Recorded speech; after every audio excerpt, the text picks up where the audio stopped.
Hey everybody, it's Aaron Murphy, the Gazette's Des Moines Bureau Chief. I wanted to let you know that this week's podcast is going to be a little off the beaten path. So we're in the thick of the Gazette's annual Iowa Ideas virtual conference. So logistically, we just didn't have the ability to record one of our typical reporter roundtable podcast episodes this week, which I acknowledge is terribly unfortunate timing given some of the big and breaking news we've seen in Iowa this past week. But on that, I promise that we'll be back next week to talk about that one. In the meantime, as we've done the last couple of years during Iowa Ideas Week, we wanted to share one of our sessions on a topic that aligns closely with what we would typically discuss here on the podcast. We have another great one for you this year. This particular session was called Medicaid and Hospitals. And I'm just going to read you a quick description that had been put together for it. Iowa hospitals are in a period of uncertainty as changes to Medicaid enacted as part of a sweeping federal tax and spending bill take effect. Is a fund allocating billions to some rural hospital losses easing concerns? What does this mean for the state's rural providers? We'll unpack the changes in Medicaid and what it means for Iowa's hospitals and providers and how those changes might impact you. So if you're a loyal listener to the podcast, you know that's a topic that we've discussed and reported on. So this should be a great session for you to hear. It's being moderated by our own Tom Barton. So it should be a really good one. Thanks as always for tuning into the podcast.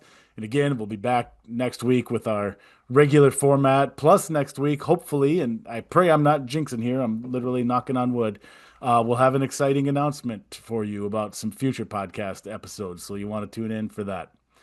So enjoy our Iowa Ideas session on Medicaid and Hospitals, and we'll see you next week. Be well, everyone, and be good.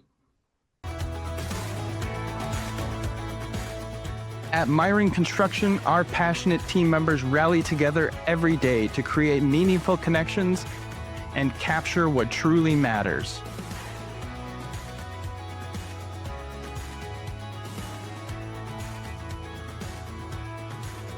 Within our offices and out on our project sites, Myron's strong culture and core values permeate everything we do and guide our approach to serving our clients, our communities, and each other.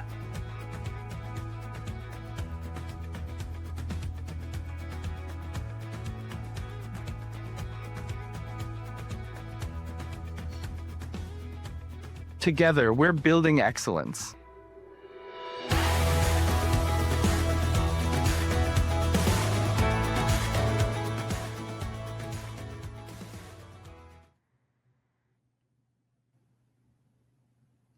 Good morning, everyone, and welcome to the Iowa Ideas Conference and this morning's session, Medicaid and Hospitals. I'm Tom Barton, the Gazette's Deputy Des Moines Bureau Chief. I cover Iowa politics, including the Iowa legislature and campaigns.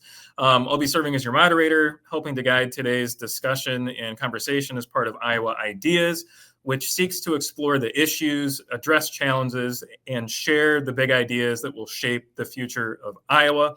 I'd like to recognize our presenting sponsor, ITC Midwest, which helped make this virtual conference possible. And I also thank you to Myron Construction for being a content block sponsor for this panel discussion and for this conference.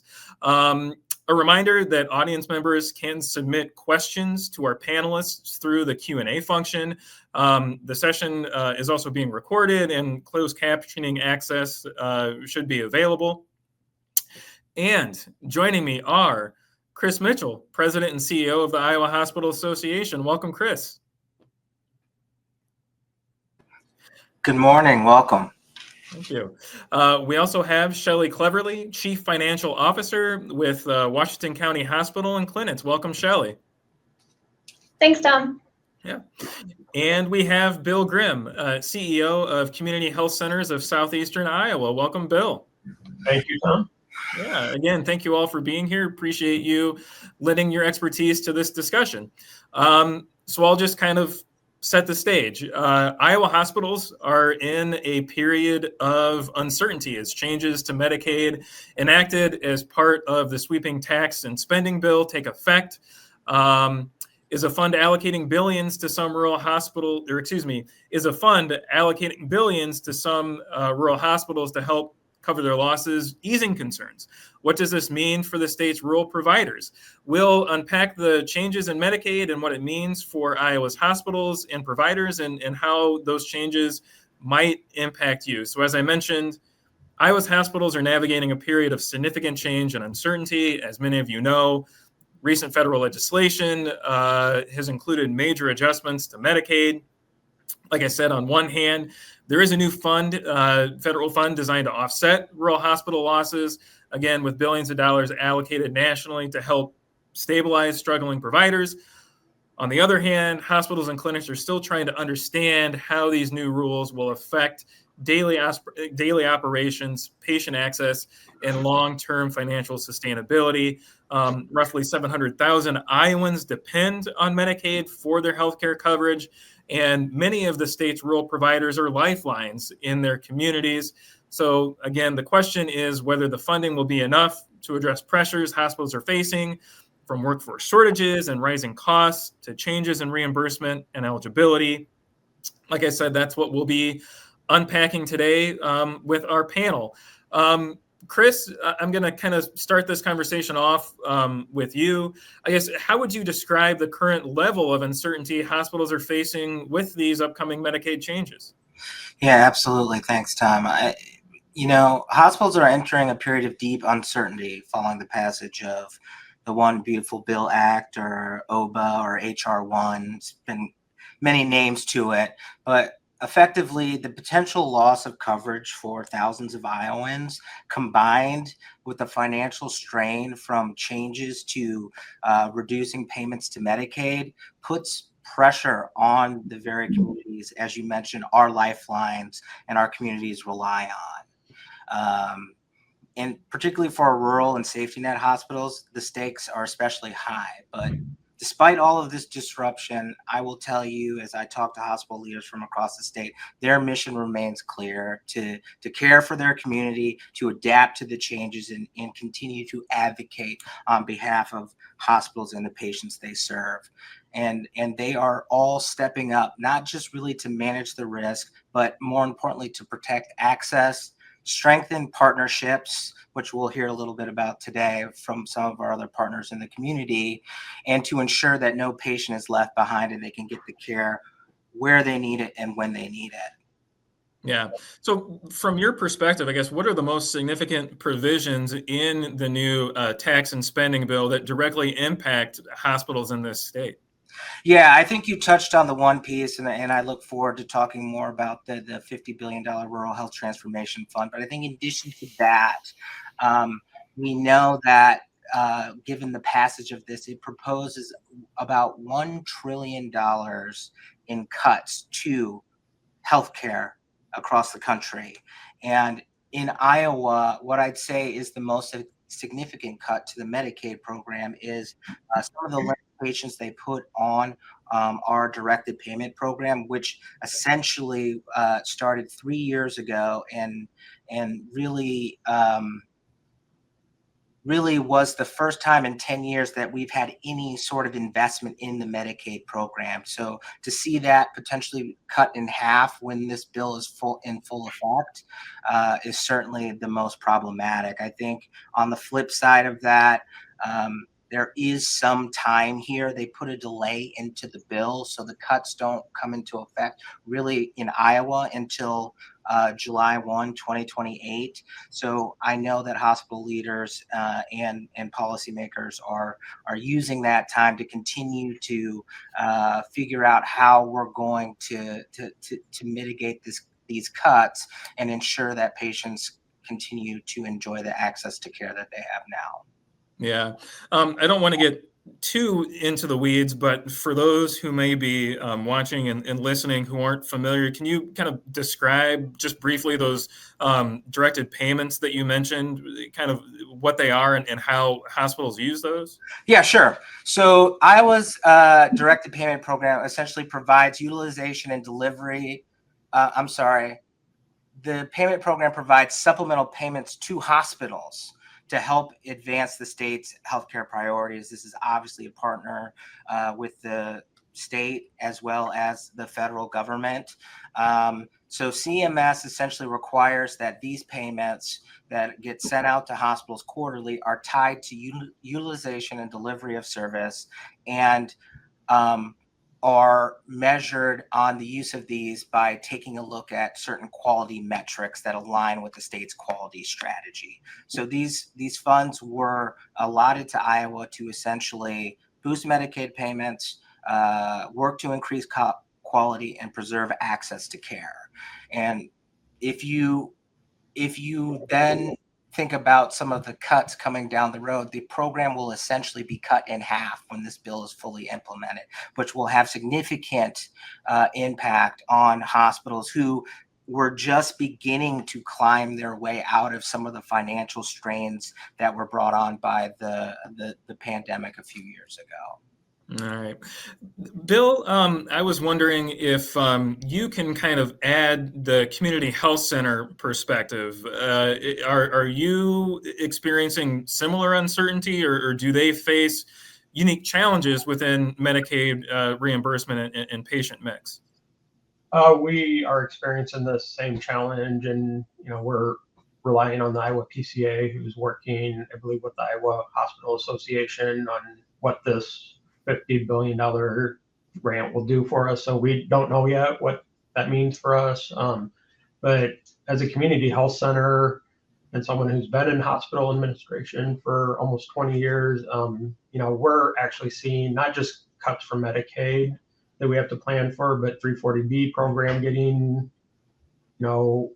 changed drastically that, helps us safety net providers provide services and drugs, at a discounted rate. So, that's going to impact us. Now, I'm not personally against having work requirements for someone that can work being on Medicaid, but the problem with work requirements that have been established from other states that did it is it's very hard to get people that need these services to actually, send the information they need in. And right now, Iowa doesn't even have a program in place to actually capture that data. So, luckily, Iowa had passed a thing to put these in place at the, I believe, end of April. So those have been, I believe, tied back to the federal bill. So, we have more time to work with, Iowa on how do we get the system in place. What we don't know now, are we able to help people with community health workers apply for coverage? So right now, as a safety net providers, as federally qualified health center, 52% of our revenue comes from Medicaid. So yeah, if there's $1 trillion cut across the country over 10 years, that's going to impact us. And the models we've looked at are about a 10% cut in revenue to us. So that means staffing changes or potentially closing services or closing locations. So. Wow. I guess, have you started to kind of make those planning decisions as to what staffing cuts you would make or what services you would scale back or cut?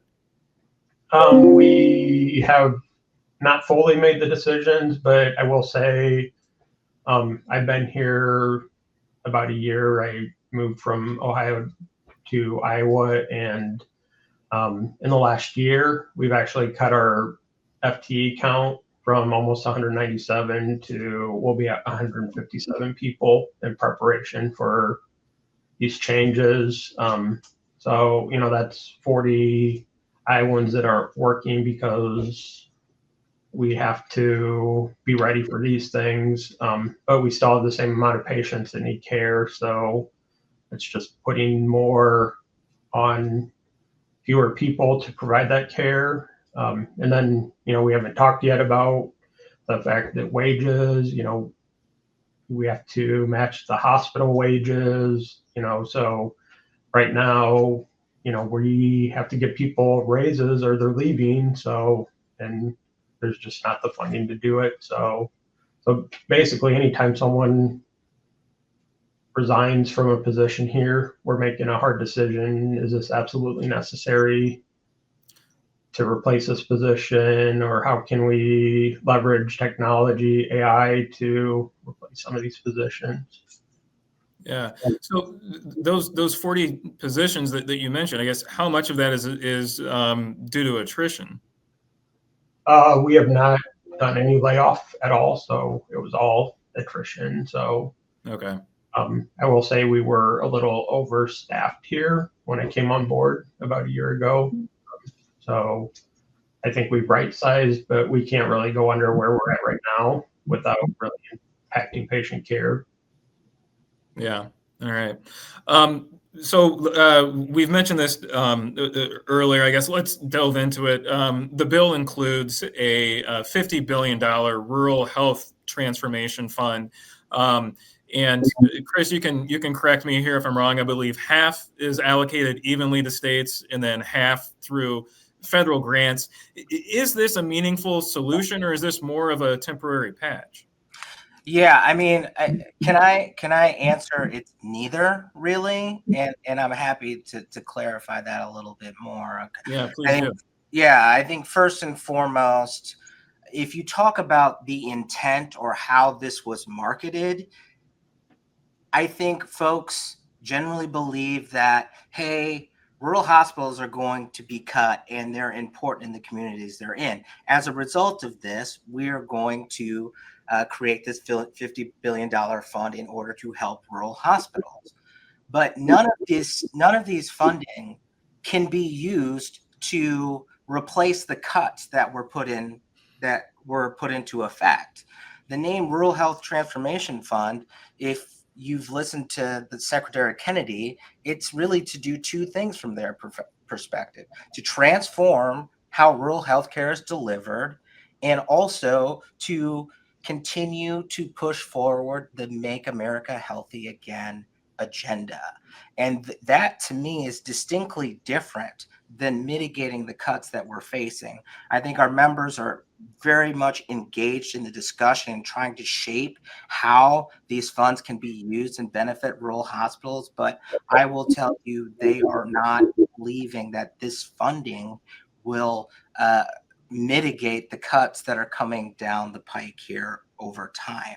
And if you look at the total amount of cuts as being almost $1 trillion, and you talk about this fund only being $50 billion and lasting for 5 years, that's still well over $900 billion in cuts that the healthcare community is going to have to face.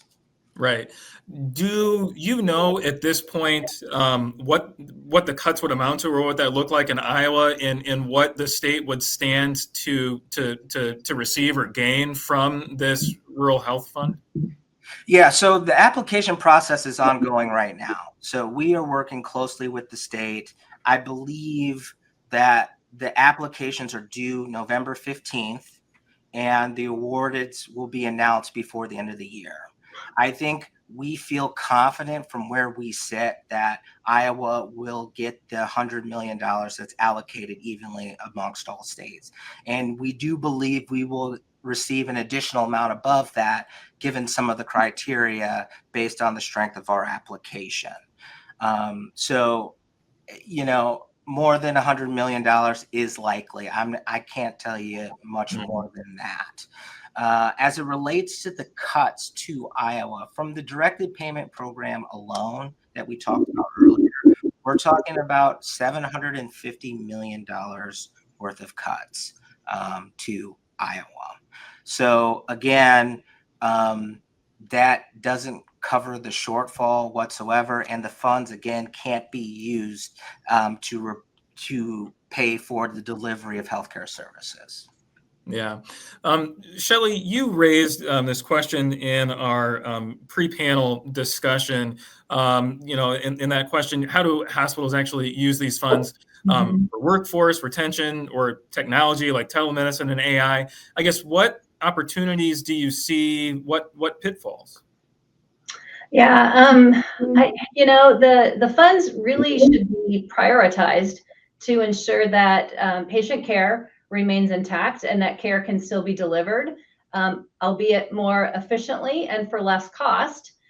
The funds also probably, they should be used to increase efficiency and reduce overhead.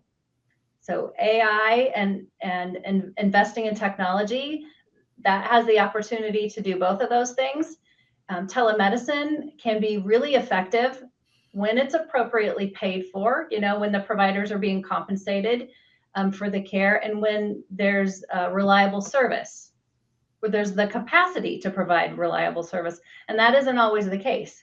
The thing about telehealth that's great is it does allow patients to stay in their own communities to receive care at lower cost.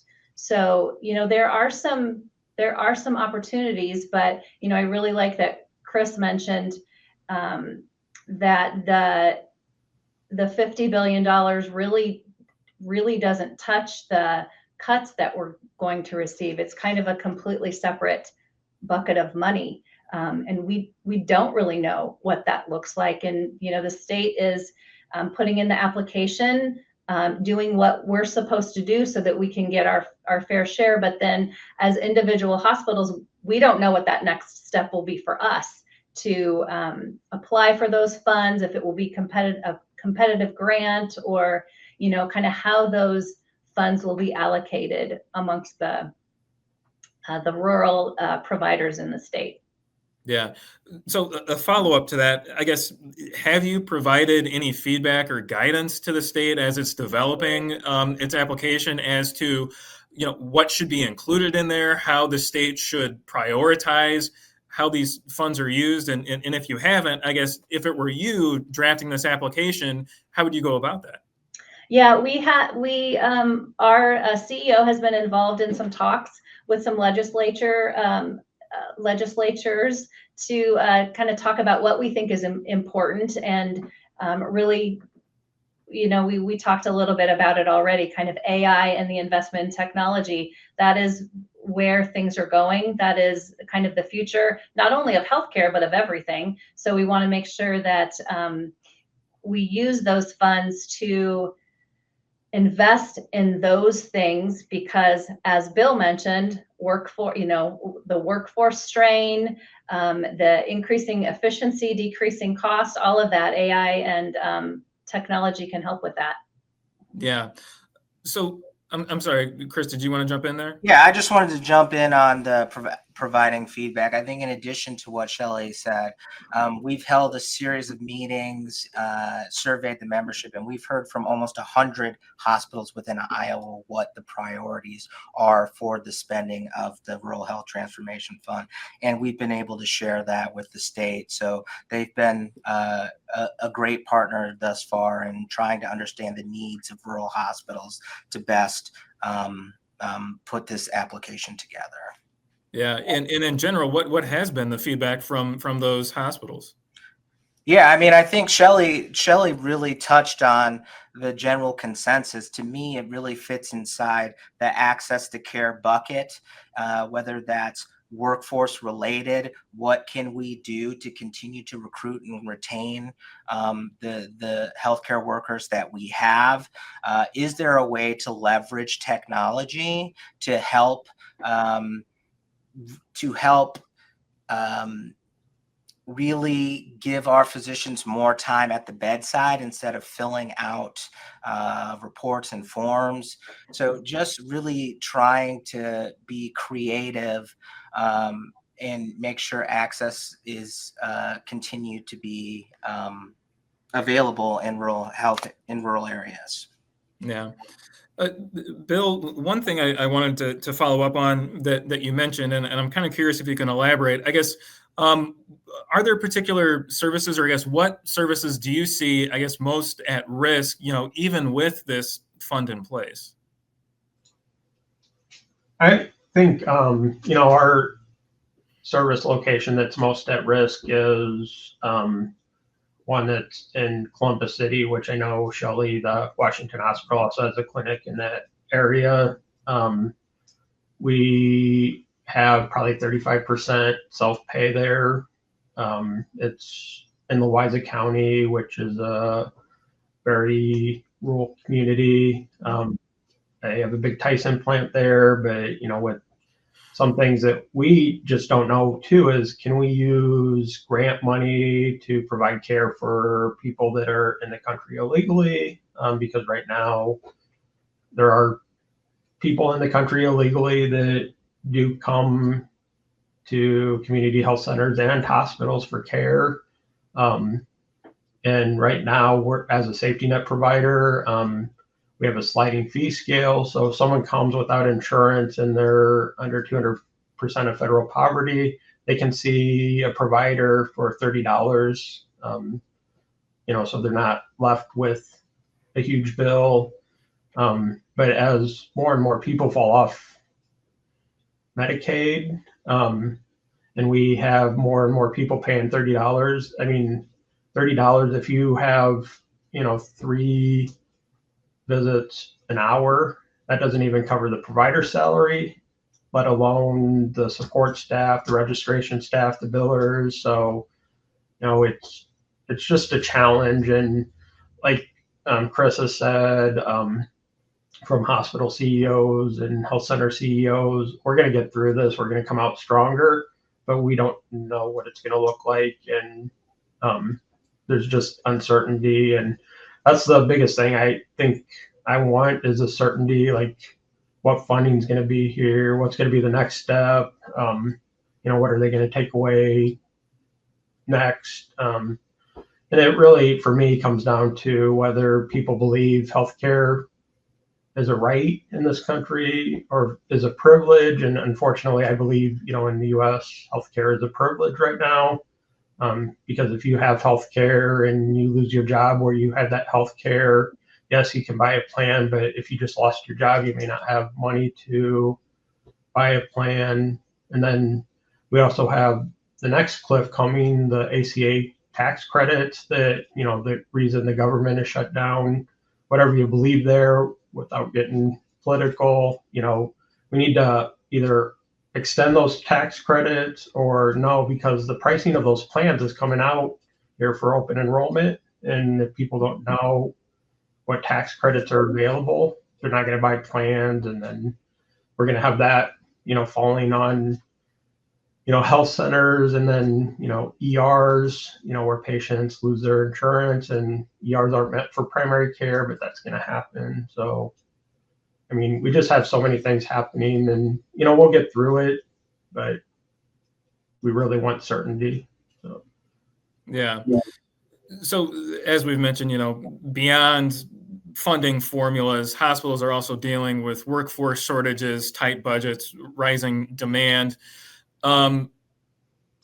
Chris, I think you had mentioned either during this discussion or during our pre-panel discussion that hospitals are already kind of trying to factor these looming cuts into long-term planning. Are they delaying expansions? Are they cutting service lines or leaning toward, conversion to like rural emergency hospital models? Yeah, I mean, what I would tell you is hospital leaders, I think all solutions, are on the table.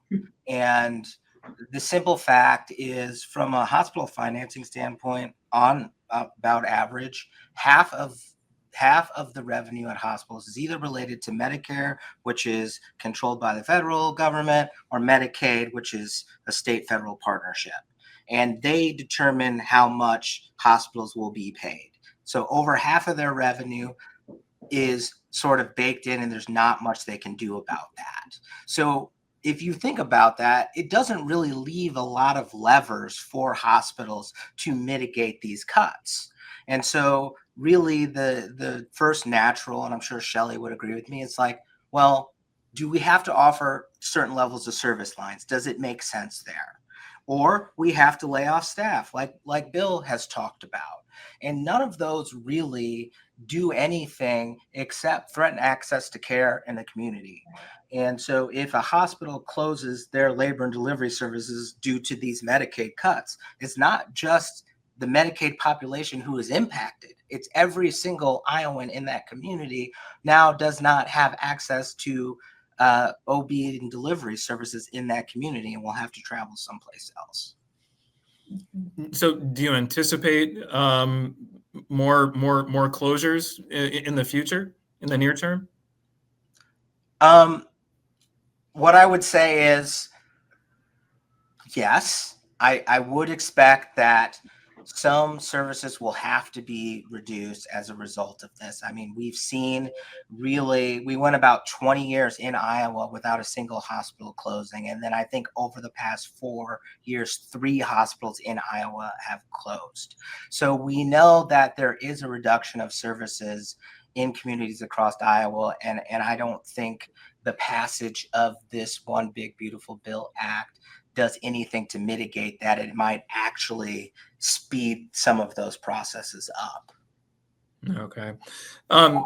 Shelley, you mentioned workforce strain, competing with fast food wages for support staff, and then considering AI tools for back office tasks. I'm just wondering, can you kind of expand on how that plays out in a small rural hospital, and maybe how you guys are working to try and address those workforce strains? Right. Yeah. So, we compete with retailers. We compete with fast food restaurants for a lot of the non-clinical jobs that we have. And it's a completely different kind of work too. When you work in healthcare, it can be heavy. It's a lot of responsibility. It's incredibly rewarding, but it's also heavy. So, we talked about it a little bit already, about leveraging AI. And so, if we can leverage AI, it means in some instances, there is a fewer need for people in healthcare, the healthcare workforce, than there is today in some areas. So that means expense reduction, and that means increased efficiency. But the pitfall of that is that, AI does have implications to the workforce in general. So, if you need fewer people in a certain area, can they be redeployed into a different area where maybe you have a need? So, there's always everybody has a nursing shortage. It's hard to find nurses. Can people be retrained or trained up to move into a different role? But whatever happens with AI and workforce, I think it has to be studied and anticipated. So it's not a surprise to anybody. Yeah. Bill, are community health centers kind of making similar adjustments or finding creative ways to stretch limited Medicaid dollars? We are the same thing Shelley just talked about. We're looking at AI. We're looking at AI call center to answer our calls and schedule patients. That's something we're actively working on right now. Kiosks for registration, because, just nothing bad, but, when a registration person, you have to start paying them $20 an hour, that's a lot of money to, attract them. And I'm not saying $20 an hour is a lot of money. It's just for when we have to have a lot of them. So, AI is going to transition. So instead of, 8 people sitting at windows, you may see 2 people that are helping the 8 kiosk users get logged in. And then, what Shelley talked about is transitioning those people and training them to room patients or, be staff that can not do what AI can do, or, have fewer people there so we can pay more for those, back staff positions. We're looking at billing. How can we do coding, billing? We've already implemented ambient listening for all of our providers. So when they're in a room, they have Nabla listening to the call, and as soon as they walk out, that note is pretty much done. So, we've been able to increase the number of visits a provider can see when they don't have to go and chart after the visit. They just have to put the orders in and sign off on the note.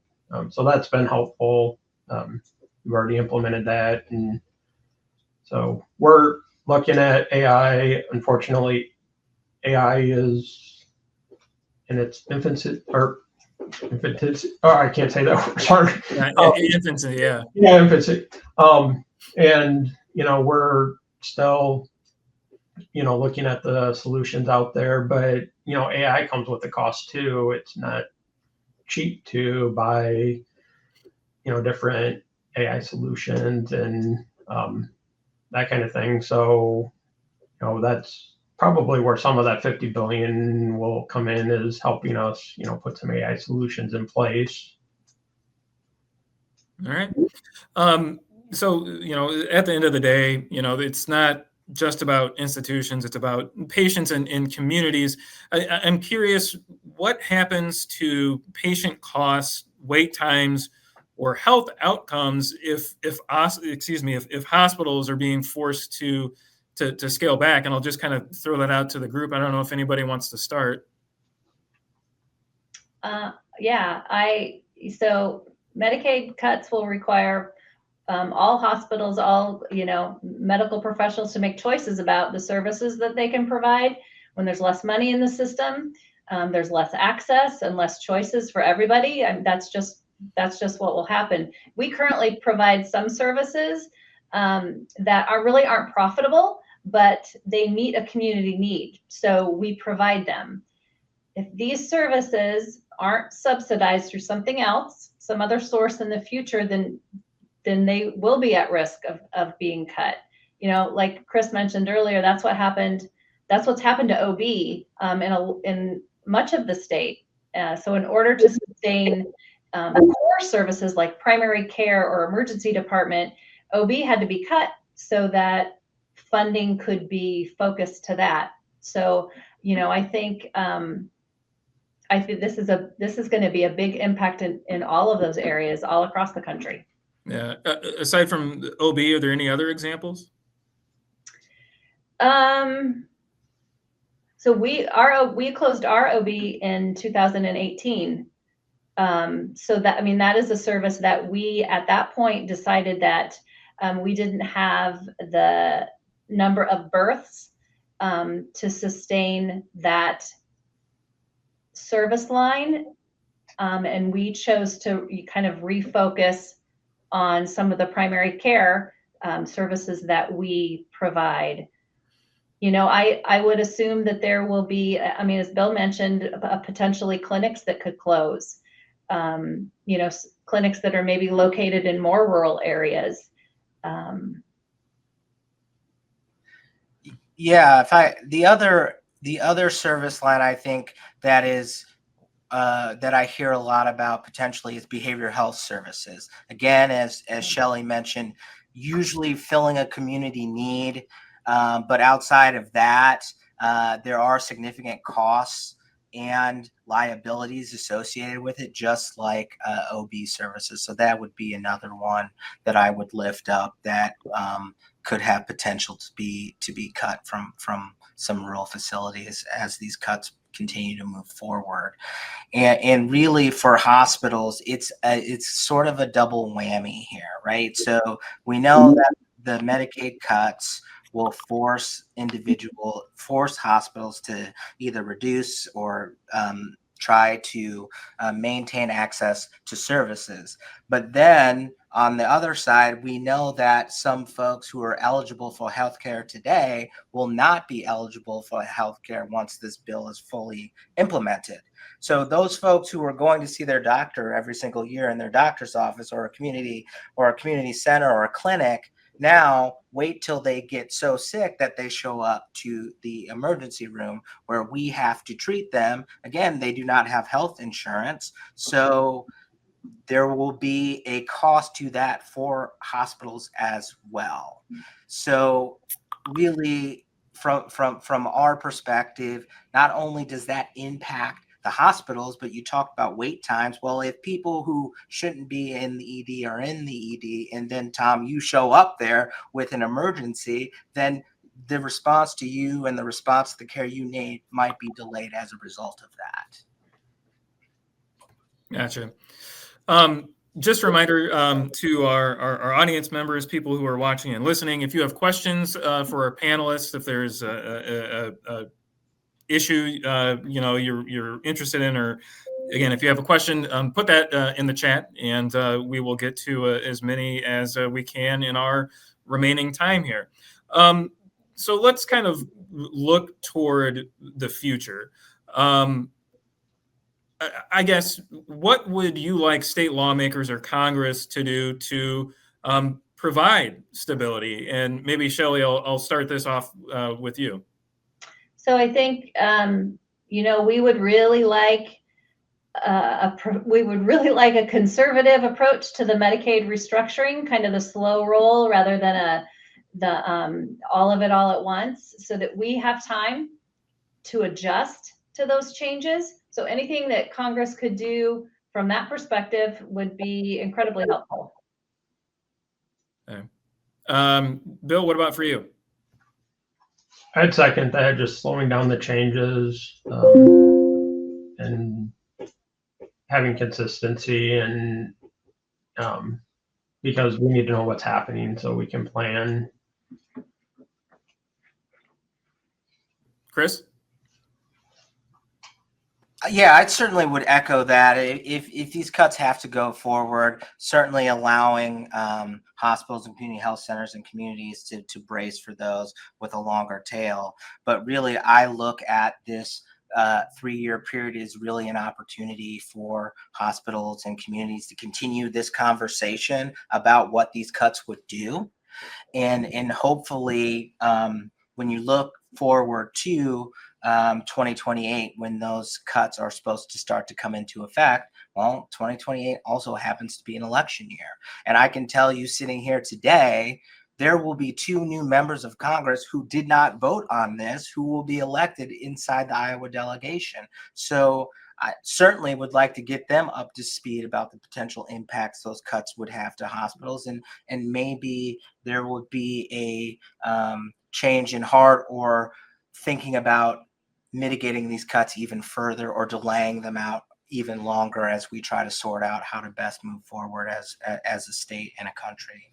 Yeah. So just following up on that, like you said, one thing on hospital side is time. You got 3 years before the cuts fully hit. I guess, how else should policymakers, in your view, be using that time?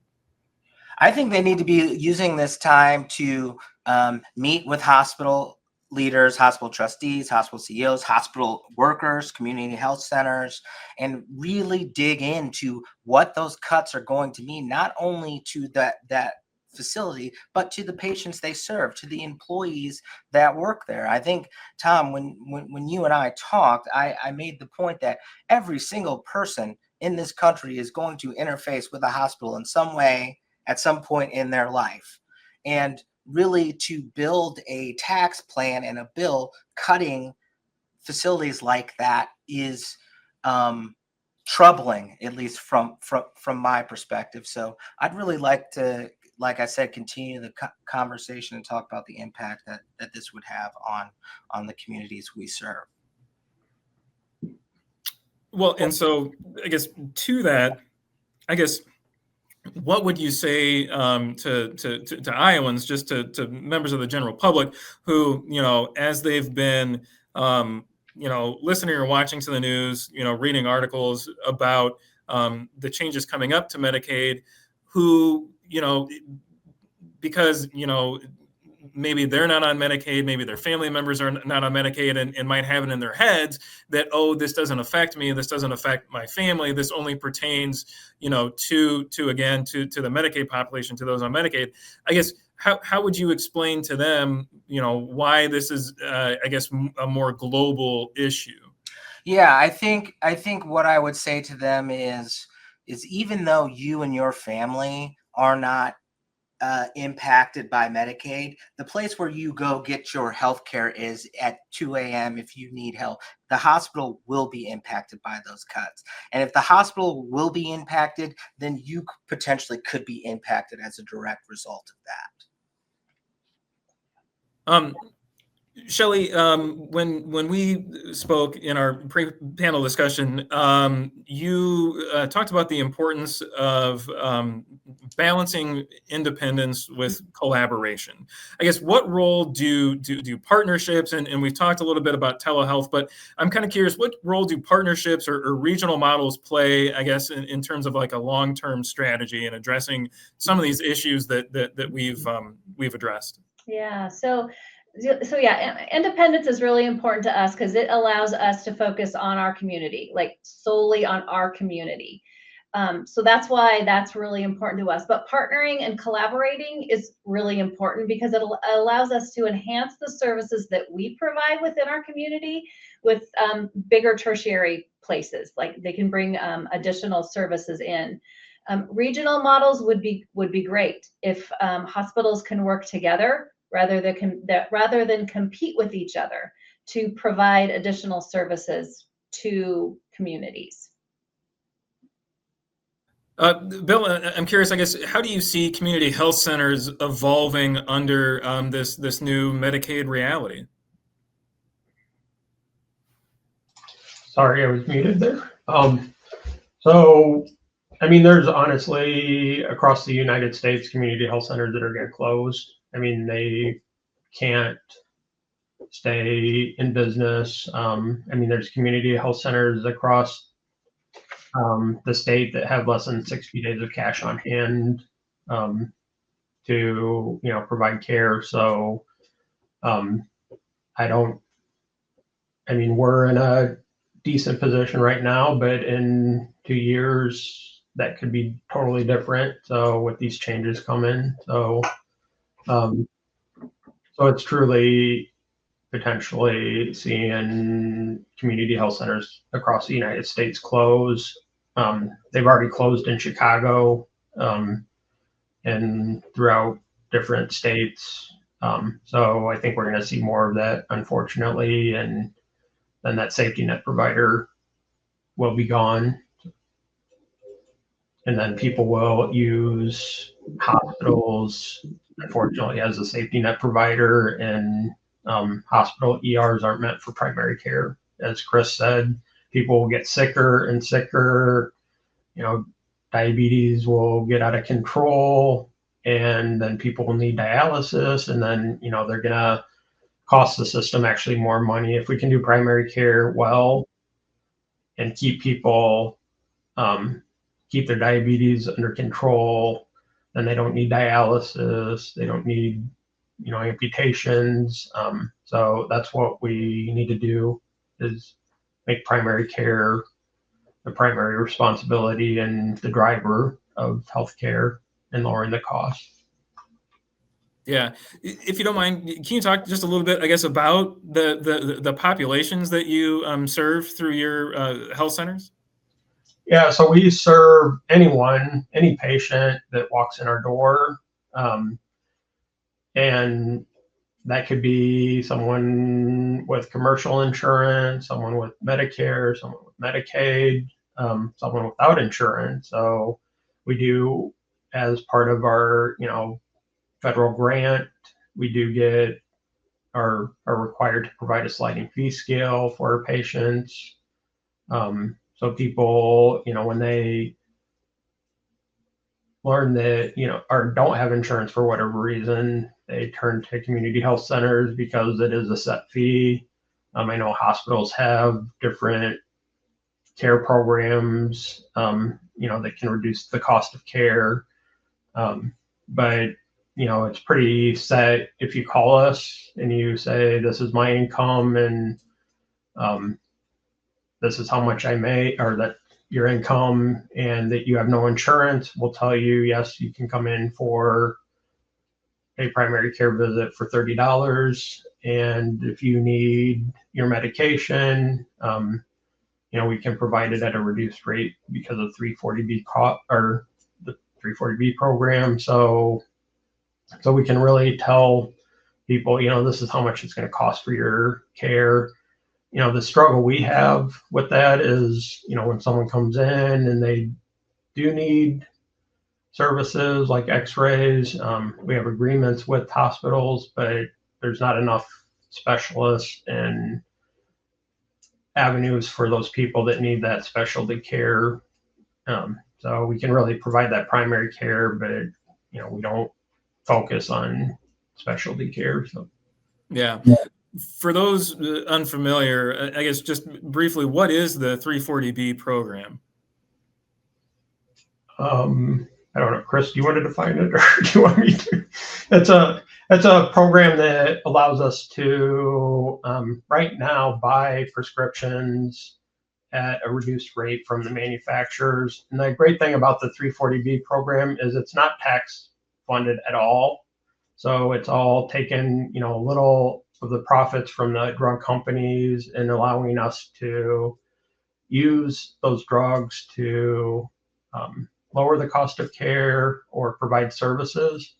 But that is also, there's 10 drugs that are moving to a rebate model. So for instance, Jardiance, Jardiance may be a $300 drug on the wholesale market, but we can get that for like 30 cents through the 340B program.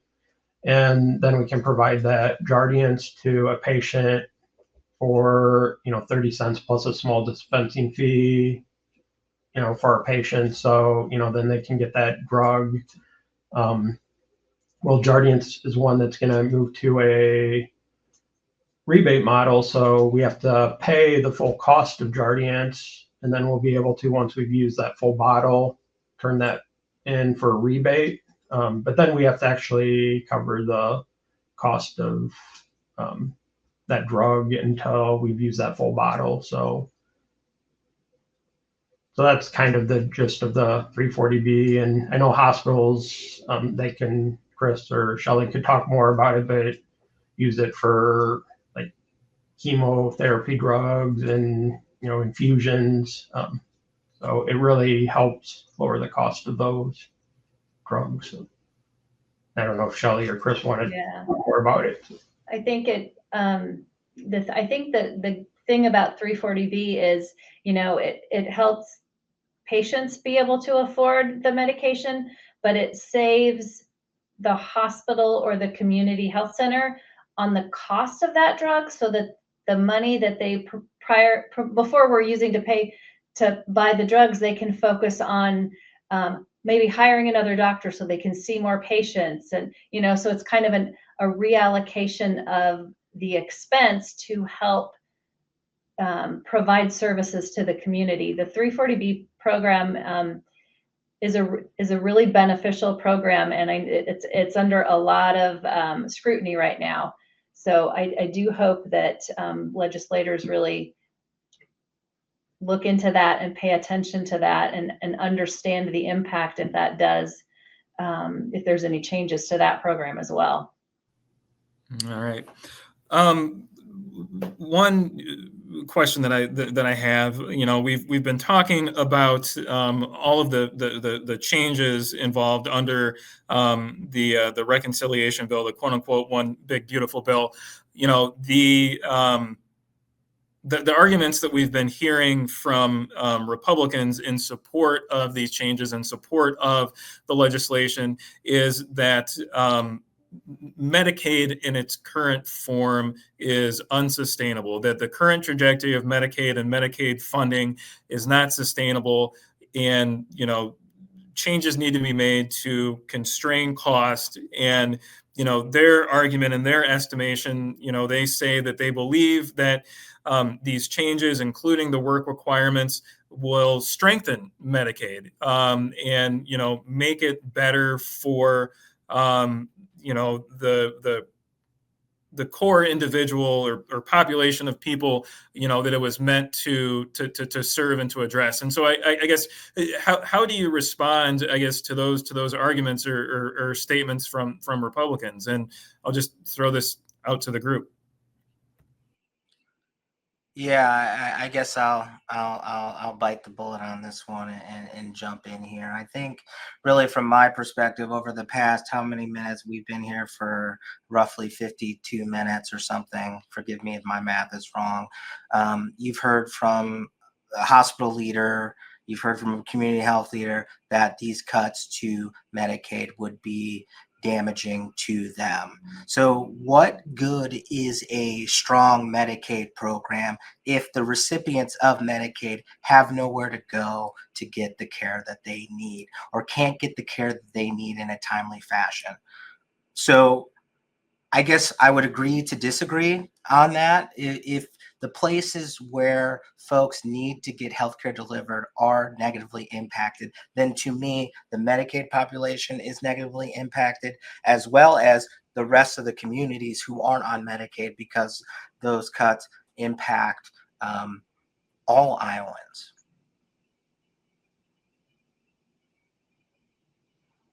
Well, we have just a few minutes left, and I kind of want to, I guess, one question I have for the group is, I guess, what's the one message you most want Iowans to take away about Medicaid changes and their impact on hospitals and communities? And I guess, Kelly, Shelley, I'll start with you. Sure.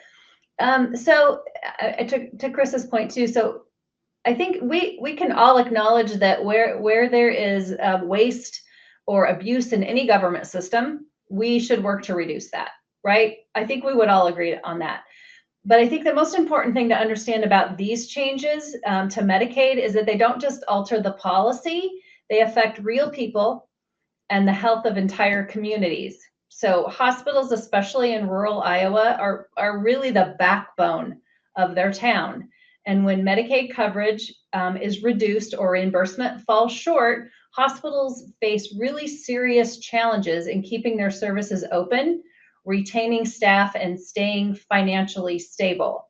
That means families and small businesses may lose timely access to timely health care. So when Medicaid is weakened, not only vulnerable patients suffer, but the entire community potentially loses access to care and economic stability. Bill, I'll throw the question to you. One message you most want Iowans to take away about Medicaid changes and impact on hospitals and communities? So, the speaking points are that, we're just cutting waste, fraud, and abuse from the system. And by putting work requirements in, anyone that follows those plans shouldn't lose coverage. Well, we can't get $1 trillion in cuts without someone falling off Medicaid or, a mass change to system. So, I think we just need to slow down and figure out ways to make changes, because, I agree we need to take the waste, fraud, and abuse out of the system. I'm not against work requirements, to work 80 hours, a month.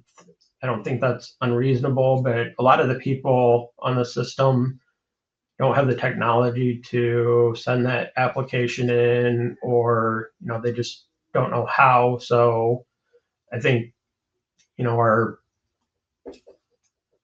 Congress is counting on that, like that people are going to fall off, and then it is going to hurt us. And, when you live in a small community, you're going to have to drive 45 minutes to get care. In one of the communities, Keokuk, Iowa, to deliver a baby is 45 minutes to the closest hospital. So, you could have an ambulance that has to come pick you up because you can't get to that hospital in 45 minutes. And so, we just need to think about and slow down the changes. Like I said, I'm not against making changes. It's just we need a structured approach, because everyone knows the government can't continue spending the amount of money without massively raising taxes, which I don't think anyone's in favor of. So we have to make these changes, but we just have to be very careful how we make them. Yeah. Chris, I don't know if there's anything you want to add on what you've already said. Again, one message you want Iowans to take away.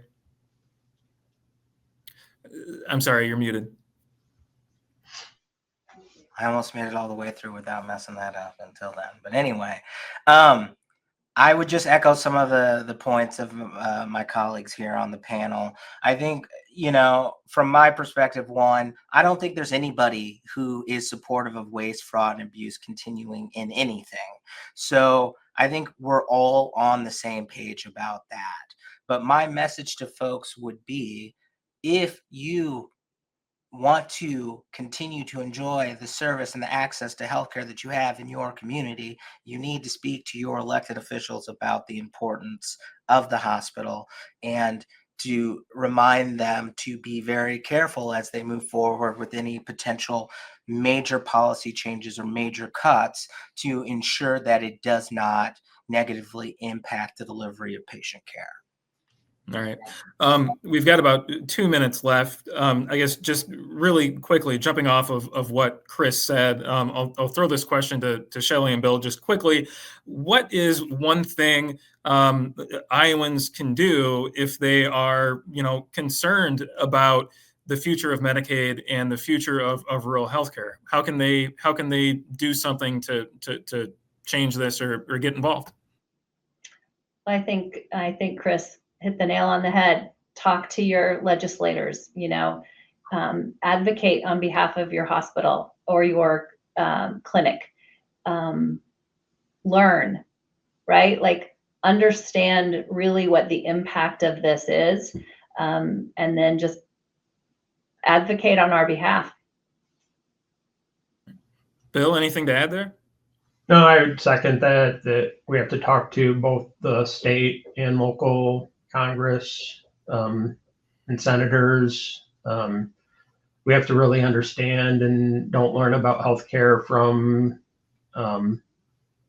social media. Actually, get real information, because there's a lot of misinformation out there about how healthcare works in this country. So, ask trusted people for, appropriate answers.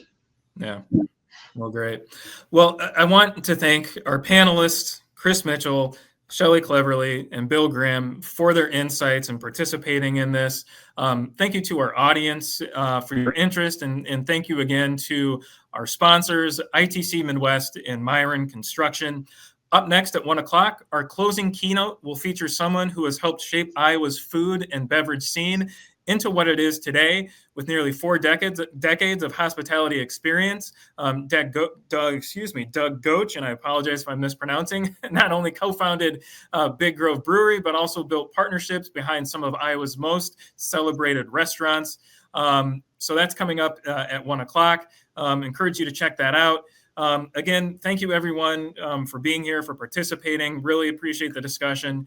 I'm Tom Barton. Thanks for attending.